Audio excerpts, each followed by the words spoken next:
What is up, guys? This side. So in this video, I'm going to show you how to connect Bitrix24 to n8n. So first, head over to the n8n's official website, and after that, just simply sign in with your n8n account. And after signing in the new tab, you will be redirected to the workflows, which is the home page of n8n.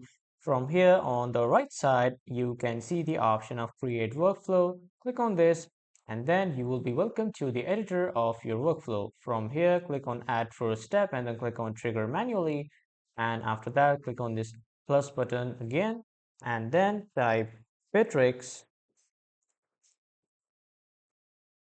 As you can see, they can't find the Bitrix mode, but we can do it in the HTTP request node. I'll click on this HTTP request, and then in the method, I'll click on get, and from here I will type the URL. So from where I will get the URL, I will get it from the Bitrix website. So in the new tab, type in Bitrix24, and after that, just go to this official website of Bitrix and then sign in or log in with your account. So after that, when you have been logged in or signed in to your Bitrix, you just need to scroll down a bit here and then click on show all. And then you will find the application section. Click on this and then a drop down list will appear. From here, click on developer resources. After clicking, scroll down and then click on other. After clicking on other, click on inbound webhook. And after clicking on inbound webhook, a new pop-up window will appear showing it to upgrade, but you can try for 15 days for free. And after that, you can just simply activate that trial mode. When you have to the inbound webhook section, from here you can see the webhook to call REST API.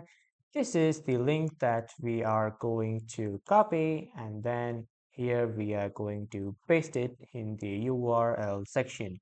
From here, and after that, in the request builder, we need to click on select, and after that we need to scroll down and then click on user.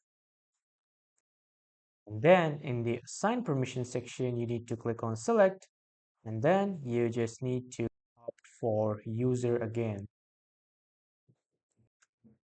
And the second one is the CRM.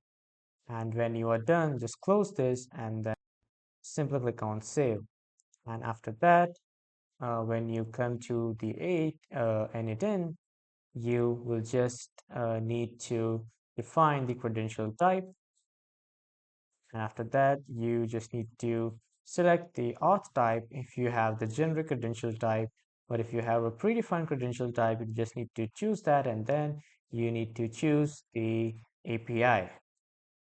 After selecting OAuth, and then you will see the option of creating credentials. Click on that, and then you just need to enter your authorization URL. And after that, you need to enter the access token URL, which you can find it here. As you can see, just simply copy it from here and then just paste it here in the access token URL. And then in the consumer key, consumer secret key, you just need to use the hosted version to get these.